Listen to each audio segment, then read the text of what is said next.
જય દ્વારકાધીશ ખેડૂત મિત્રો, આજે આપણે વડોદરા જિલ્લો વડોદરા જ લાગે ને, વડોદરા જિલ્લાના કરજણ તાલુકાના મેસરાળ ગામે આવ્યા છીએ.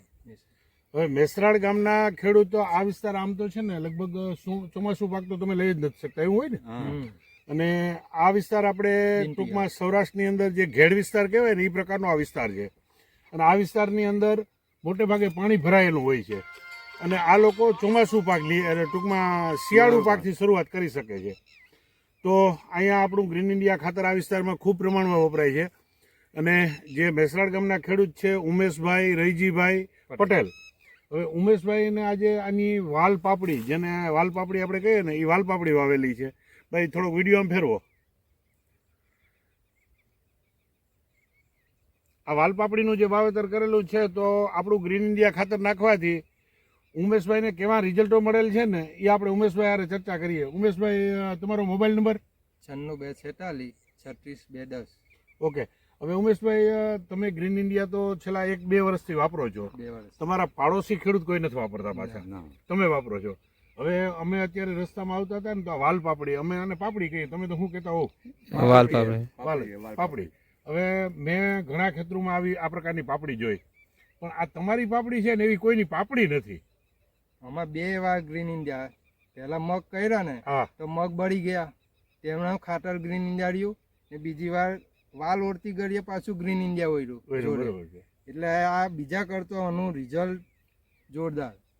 વાલ પાપડી બીજા કરતો ફેલાવ મેં, ગ્રોથ મેં, બધી રીતે બરાબર બધી રીતે સરસ. એમ ખાતર તો વપરાય જ, પણ આ હવે તમને બીજું પૂછું કે તમે અગાઉના ટાઈમમાં તો રાસાયણિક દવા અને રાસાયણિક ખાતર જ વાપરતા હતા, કારણ કે તમારી પાસે ગ્રીન ઇન્ડિયા નહોતું. આ તો 2 વર્ષથી આપણા 2 ભાઈઓનો કોન્ટેક્ટ થયો ને મેં તમને ગ્રીન ઇન્ડિયા પહોંચાડ્યું અને તમે હવે વાવો છો. એની પહેલા તો રાસાયણિક જ વાપરતા હતા. ત્યારે તમને કેવા રિઝલ્ટ મળતા? આવા રિઝલ્ટ મળતા? મળતું, પણ એમ કે જે ગ્રોથ ને એ છે ને તે ઓછો થતો. આમાં જે ગ્રોથ થવો જોઈએ ને વરસાદ પછીની આ જે ક્વોલિટી છે ને તે બીજાના કરતો અત્યારે હાલ છે ને તે આ ગ્રીન ઇન્ડિયા લીધે છે.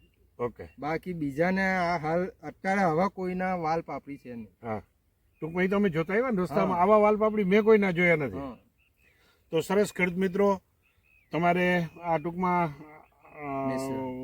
મેસરાળ ગામમાં ખાતર જોતું હોય કોઈ ખેડૂતો, અને મેસરાળ આસપાસના કોઈ ખેડૂતોએ ખાતર વાવવું હોય તો ટૂંકમાં ઉમેશભાઈ જ અમારું ખાતર વેચવાના છે. બીજી મહત્વની વાત એ છે કે તમે શું પાડોશી ખેડૂત છો, તો તમારી દ્રષ્ટિએ તમને કેવું લાગે છે? મારી દ્રષ્ટિથી આ વસ્તુ સારી જ છે, ગ્રીન ઇન્ડિયા ખાતર. ને ઉમેશભાઈ 2 વર્ષથી વાપરે છે, હું એમનો પડોશી જ છું. એક જ હારે ખેતર છે અને એ ભાઈનું રિઝલ્ટ સારું છે ને એમાં ગ્રીન ઇન્ડિયા વપરાય. ઓકે, એવો મારો અભિપ્રાય છે. ઓકે. તો ખેડૂત મિત્રો, કરજણ તાલુકાના આસપાસના કોઈ પણ ગામડાના કોઈ પણ ખેડૂતને ખાતર લેવું હોય તો ઉમેશભાઈનો નંબર આપેલો છે, ઉમેશભાઈનો કોન્ટેક્ટ કરજો. વધુ માહિતી માટે મારો કોન્ટેક્ટ કરજો. મારો નંબર પણ વિડીયોમાં આપશું.